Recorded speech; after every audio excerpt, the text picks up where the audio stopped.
America और भारत ये दुनिया के दो सबसे बड़े लोकतंत्र हैं। इनकी दोस्ती की हमेशा मिसाल दी जाती थी। पर अचानक ऐसा क्या हो गया कि इस दोस्ती में अब दरारें दिखने लगी हैं?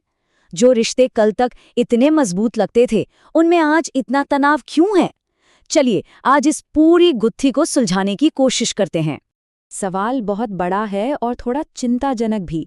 हाल ही में ट्रेड पर लगाए गए भारी भरकम टैक्स और वीज़ा नियमों में जो सख्ती आई है, उसने इस सवाल को और भी गहरा कर दिया है। तो क्या ये दोस्ती वाकई खत्म होने की कगार पर है? 50%? अमेरिका ने भारत से आने वाले कुछ चुनिंदा सामानों पर सीधे सीधे 50% का टैरिफ लगा दिया है। जरा सोचिए, किसी चीज की कीमत अचानक से आधी बढ़ जाए। इसका सीधा असर हमारी कंपनियों और हमारी अर्थव्यवस्था पर पड़ना तो तय है।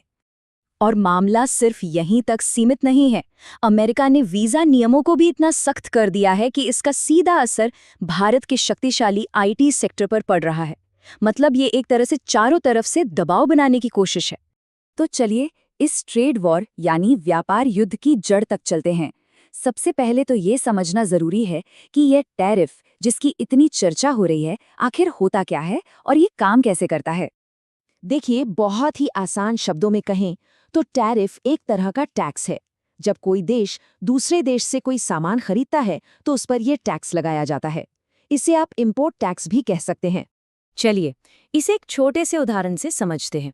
मान लीजिए भारत की एक कंपनी अमेरिका को एक शर्ट $100 में बेचती है। अब अमेरिका ने उस पर 50% का टैरिफ लगा दिया। इसका मतलब अमेरिकी सरकार वहां के इंपोर्टर से $50 का एक्स्ट्रा टैक्स लेगी।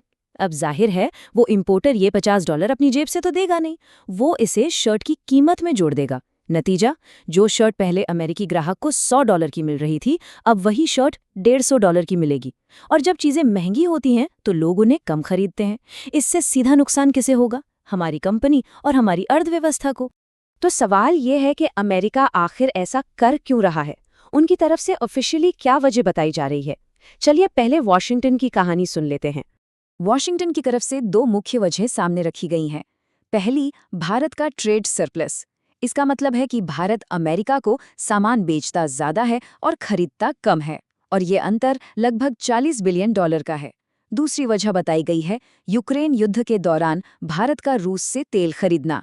अमेरिका इसे एक सजा के तौर पर दिखा रहा है। लेकिन क्या सच में यही पूरी कहानी है, या पर्दे के पीछे कुछ और ही चल रहा है? तो क्या अमेरिका जो कारण बता रहा है वही सच है? चलिए अब जरा पर्दे के पीछे झांकते हैं और पता लगाते हैं कि असली झगड़े की जड़ आखिर है क्या। अब ये जो रूस से तेल खरीदने वाली बात है, वो इन आंकड़ों को देखने के बाद थोड़ी खोखली सी लगती है। ये डेटा साफ दिखा रहा है कि पिछले 2.5 सालों में रूस से सबसे ज्यादा कच्चा तेल तो चीन ने खरीदा है, करीब 47%। भारत तो 38% के साथ दूसरे नंबर पर है। तो अगर रूस से तेल खरीदना ही असली वजह होती तो सबसे ज्यादा सख्ती तो चीन पर होनी चाहिए थी, है ना? तो ये बात तो साफ है कि रूस से तेल खरीदने का मुद्दा सिर्फ एक बहाना है, एक पॉलिटिकल कवर। असली वजह कुछ और ही है, जो कहीं ज्यादा गहरी है। असली वजह की एक झलक हमें प्रधानमंत्री के इस बयान में मिलती है। भारत अपने किसानों, पशुपालकों और मछुआरे भाई बहनों के हितों के साथ कभी भी समझौता नहीं करेगा। जी हाँ, असली लड़ाई यही है। अमेरिका चाहता है कि भारत अपने विशाल एग्रीकल्चर और डेयरी बाजार के दरवाजे अमेरिकी कंपनियों के लिए पूरी तरह से खोल दे। ये वो सेक्टर है जिसे भारत ने आज तक बाहरी कंपनियों से बचाकर रखा है। तो ये पूरा मामला सिर्फ व्यापार का नहीं, बल्कि पावर का है, शक्ति प्रदर्शन का खेल है। पर सवाल ये उठता है कि अमेरिका आखिर भारत पर इतना दबाव बना कैसे पा रहा है? हमारी ऐसी क्या कमजोरी है? इसका जवाब छिपा है हमारी सबसे बड़ी ताकत में, जो हमारी कमजोरी भी है, हमारा आईटी सेक्टर। भारत की टॉप आईटी कंपनियों की कमाई का एक बहुत बड़ा हिस्सा, आधा या आधे से भी ज्यादा, सिर्फ अमेरिकी बाजार से आता है। HCL टेक के लिए ये 61.7% है, इन्फोसिस के लिए 52% और TCS के लिए भी लगभग 50%। अमेरिका पर ये एक तरफा निर्भरता ही हमें उनके दबाव के सामने कमजोर बना देती है। अमेरिका का ये दोहरा रवैया देखिए। भारत पर रूसी तेल के नाम पर टैरिफ लगाया, लेकिन ज्यादा तेल खरीदने वाले चीन पर नहीं। भारत के आईटी सेक्टर को निशाना बनाने के लिए वीजा नियम सख्त कर दिए, लेकिन चीन के साथ ऐसा नहीं किया। क्यों? क्योंकि चीन की आर्थिक ताकत और आर्टिफिशियल इंटेलिजेंस यानी एआई जैसी टेक्नोलॉजी में उसकी लीडरशिप उसे ऐसे किसी भी दबाव से बचा लेती है।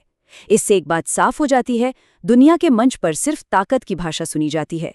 तो लबोलुबाब ये है कि हमारी आईटी सर्विसेज पर हद से ज्यादा निर्भरता और एआई की ग्लोबल रेस में हमारा पीछे रहना, यही हमारी सबसे बड़ी कमजोरी है।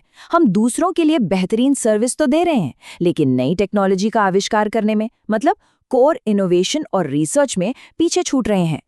तो अब सवाल ये है कि भारत की ताकत का रास्ता क्या है? आगे बढ़ने के लिए हमें क्या करना होगा? इसका जवाब अमेरिका या चीन में से किसी एक को चुनने में नहीं है। असली जवाब है खुद इतना ताकतवर बनने में कि कोई हम पर दबाव डाल ही ना पाए। इसके लिए सबसे पहले एक माइंडसेट शिफ्ट की जरूरत है। हमें मेड इन इंडिया की सोच से आगे बढ़कर इन्वेंटेड इन इंडिया की सोच को अपनाना होगा। मतलब दूसरों के लिए सिर्फ सामान या सर्विस बनाने के बजाय हमें कोर रिसर्च, इनोवेशन और अपनी खुद की ओरिजिनल टेक्नोलॉजी बनाने पर फोकस करना होगा। तो फिर एक आत्मनिर्भर भारत का असली ब्लूप्रिंट क्या हो सकता है? हमें एआई रिसर्च और इनोवेशन में भारी निवेश करना होगा।